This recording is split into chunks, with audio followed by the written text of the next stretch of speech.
यह कहानी महाभारत के वन पर्व से संकलित है। जब पांडव वनवास के दौरान वन भ्रमण कर रहे थे, तभी द्रौपदी को प्यास लगी। पानी लाने की जिम्मेदारी सर्वप्रथम सहदेव को दी गई। जब सहदेव वापस नहीं लौटा तो नकुल, अर्जुन और भीम को भेजा, लेकिन वह भी वापस नहीं लौटे। अंत में युधिष्ठिर स्वयं जलाशय के पास पहुँचे, जहाँ उनके चारों भाई मृत पड़े हुए थे। यक्ष ने युधिष्ठिर को सावधान किया और बोले, सावधान हे धर्मराज युधिष्ठिर, सावधान। हे धर्मराज युधिष्ठिर, तुम्हारे भाइयों की यह हालत मैंने की है। अगर तुमने मेरे प्रश्नों के सही जवाब नहीं दिए तो तुम्हारी भी यही हालत होगी। धर्मराज युधिष्ठिर ने परिस्थिति को देखते हुए यक्ष के प्रश्नों के जवाब देना ठीक समझा। धर्मराज युधिष्ठिर बोले, हे देव, आप प्रश्न कीजिए। यक्ष ने युधिष्ठिर से पहला प्रश्न किया, हे धर्मराज, संसार को किस वस्तु ने ढक रखा है? युधिष्ठिर बोले, हे यक्षराज, अज्ञान ने संसार को ढक रखा है। यक्ष ने दूसरा प्रश्न किया, हे धर्मराज, किस कारण मनुष्य अपने सगे संबंधियों और रिश्तेदारों को छोड़ देता है? युधिष्ठिर बोले, लोभ के कारण मनुष्य अपने सगे संबंधियों और परिवार वालों को छोड़ देता है।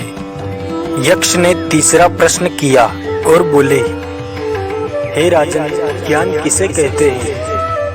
युधिष्ठिर ने उत्तर दिया और बोले, आत्मा और परमात्मा के रिश्ते को जान लेना ही ज्ञान कहलाता है। यक्ष ने चौथा प्रश्न किया और बोले, मुक्ति का अर्थ क्या है? युधिष्ठिर बोले और कहा, मन और चित्त की शांति ही मुक्ति का अर्थ है।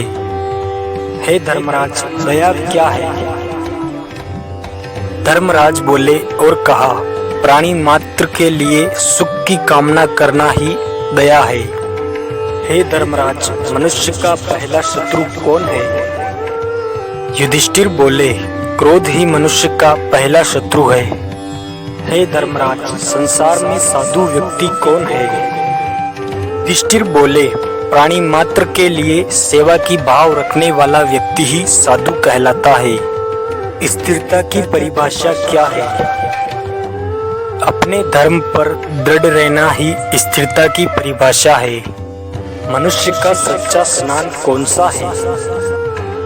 युधिष्ठिर बोले, जो मन के मेल को धो दे वही मनुष्य का सच्चा स्नान है। धैर्य की परिभाषा क्या है? युधिष्ठिर बोले, हे यक्ष, पांचों इंद्रियों को वश में रखकर कर्म करना ही धैर्य कहलाता है। हे धर्मराज, पंडित की परिभाषा क्या है? हे यक्ष, स्वयं के धर्म को जानने और समझने वाला व्यक्ति ही पंडित कहलाता है। हे धर्मराज, मनुष्य के जीवन का मूल उद्देश्य क्या है? हे यक्ष, मनुष्य के जीवन का मूल लक्ष्य आत्मा और परमात्मा के संबंध को जानना और परमात्मा में लीन होना ही मनुष्य के जीवन का मूल लक्ष्य है। हे धर्मराज, संसार में जन्म और मरण के बंधन से कौन मुक्त है? युधिष्ठिर बोले, हे यक्ष, संसार में जन्म और मरण के बंधन से मुक्त ईश्वर और उसके भक्त हैं। महाभारत ग्रंथ के अंदर यह प्रश्न लगभग 100 के बराबर है, लेकिन इस वीडियो में केवल कुछ महत्वपूर्ण प्रश्न ही दिए गए हैं। अगर हमारा वीडियो अच्छा लगा हो तो वीडियो को लाइक करें और चैनल को सब्सक्राइब करें।